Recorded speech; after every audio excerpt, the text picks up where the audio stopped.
Gita Geetha Geetha all's fair in love and war గీత.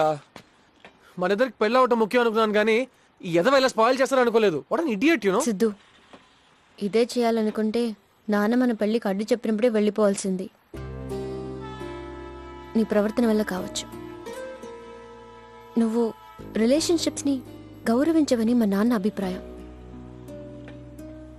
నువ్వు నీ ప్రయత్నంలో సిన్సియర్గా ఉంటేనే మా నాన్న ఆలోచించేది తప్పని మనం చెప్పొచ్చు. నేను ఎంత ఇష్టపడ్డానో అంతే ఇష్టంతో మా నాన్నని స్వీకరించాలి. నా సిద్ధు మీద నాకు ఆ నమ్మకం ఉంది. అయినా వాళ్ళిద్దరి మధ్య ఏదో జరిగింది. ఆ ప్రాబ్లం ఏంటో తెలిస్తేనే కదా మనం సొల్యూషన్ ఆలోచించొచ్చు. మీ నాన్నగారిని నువ్వు అడిగి తెలుసుకోగలవా? నాన్న వరకు ఓకే గానీ ఆంటీతోనే మాట్లాడతాను. ఓకే.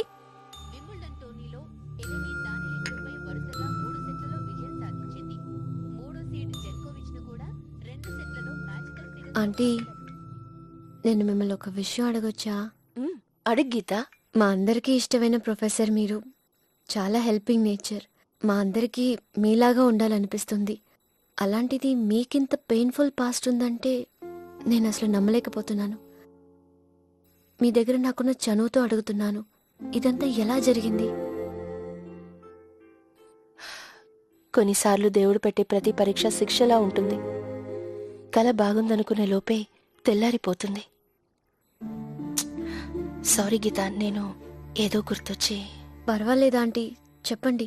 జరిగింది చెప్పడానికి అదేం గొప్ప విషయం కాదు. అలా దాచుకోవడానికి నీకు సంబంధం లేని విషయం కూడా కాదు. మేమిద్దరు ప్రేమించి పెళ్లి చేసుకున్నాం. అది అమ్మ నాన్నకు నచ్చలేదు. అయినా ప్రేమ కోసం వాళ్ళందరినీ వదిలేసొచ్చాను. ఎవరూ లేకపోయినా తన పక్కన నేనున్నాను. లైఫ్ అంతా అదే ప్రేమ చూపిస్తాడనుకున్నాను. ఆఖరిదాకా సంతోషంగా, తనకే లోటు లేకుండా ఆనందంగా చూసుకోవాలనుకున్నాను. ఆనందంలో వచ్చే కన్నీళ్లు బాధలు కూడా వస్తాయని నాకప్పటిదాకా తెలీదు. నాకు ప్రమోషన్ వచ్చిందిరా, పని పెరిగింది, మా మధ్య దూరం పెరిగింది. అయినా తను హ్యాపీగా ఉండడానికి అన్ని ఇచ్చాను తెలుసా. అన్నీ ఉన్నాయి, తన తప్ప. కనీసం సిద్ధు పుట్టాకైనా మారతాడనుకున్నాను. నువ్వు పుట్టిన తర్వాత నాకు బాధ్యత పెరిగిందిరా. ఎంత కష్టపడినా పర్వాలేదు, మిమ్మల్ని సుఖంగా పెట్టుకోవాలనుకున్నానా తప్ప. కష్టమైనా పర్వాలేదు, కలిసి ఉండాలనుకున్నాను. అది తప్ప. నా ఫ్యామిలీ కోసం నేను తపన పడడం స్వార్థమైతే నేను స్వార్థపరుడినే. నా భర్త నా పక్కన ఉండాలనుకోవడం స్వార్థమైతే నాది స్వార్థమే. అట్లీస్ట్ నా వైపు నుంచి కూడా ఆలోచించొచ్చు కదా. నేనేం కోరుకుంటున్నానో అర్థం చేసుకోవాలి కదా. ఏం తక్కువ చేశానే? ఉండడానికి సొంత ఇల్లు ఇచ్చాను, తినడానికి కార్ ఇచ్చాను, ఈ సోఫా, ఈ టీవీ, యు హావ్ ఎవ్రీథింగ్. ఇవేమీ నాకు అక్కర్లేదు.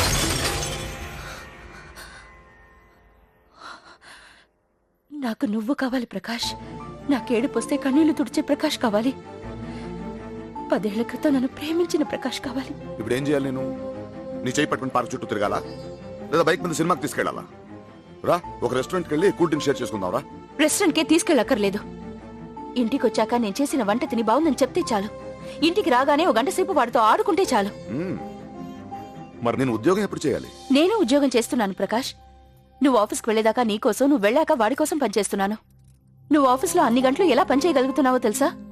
ఇంటి బాధ్యత నేను తీసుకున్నాను కాబట్టి. కాకపోతే నీకు జీతం ఉంటుంది, నాకుండదు. కనీసం ప్రేమైనా ఉండాలి కదా ప్రకాష్. కేవలం బతకడమే అనుకుంటే నేనొక్కదాన్నే బతకగలను.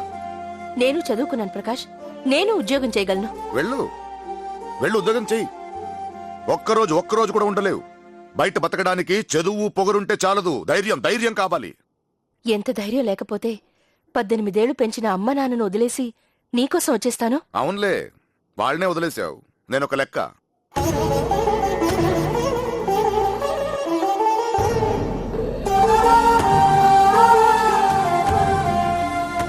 అలా కాదు రాజీ, రాజీ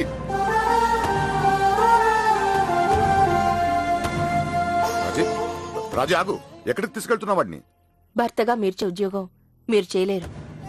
అయినా వీడు మన ప్రేమకు గుర్తు. ఇప్పుడు నీ దగ్గర ఆ ప్రేమే లేదు, ఇక వీడెందుకు? రాజీ ఆగు, నా మాట విను.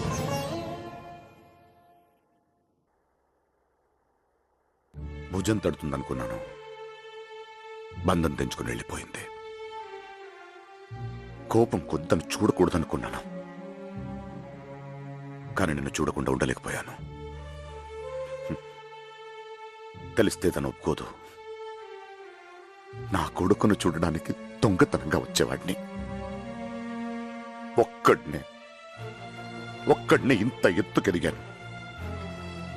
ఇంత ఎత్తుకెదిగి ఒక్కడినైపోయాను. అప్పటికే ఒంటరితనం అలవాటు పడిపోయిన నాకు తను లేకపోయినా పెద్ద తేడా ఏం కనపడలేదు. తన ఫోటో పేపర్లో చూసినప్పుడల్లా దీనికోసమైనా నన్ను ఒంటరిగా వదిలేశాడన్న బాధ, కోపం ఎవరితో చెప్పాలో తెలీదు, ఎలా చూపించాలో తెలీదు. ఆంటీ, మీకు అతని మీద కోపంగా ఉంది కదా?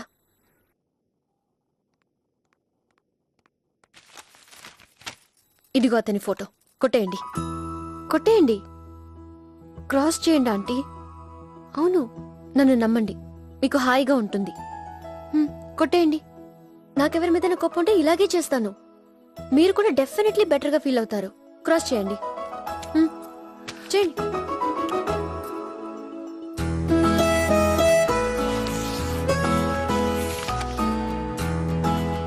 కోపం తగ్గిందా? కోపం తగ్గేదాకా క్రాస్ చేయండి.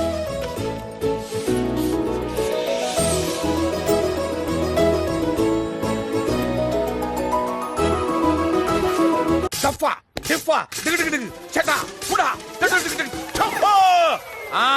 టేక్ కేర్, జాగ్రత్త. అంకుల్, ఏంట్రా అంకుల్ అంకుల్ జాగ్రత్త, టేక్ కేర్.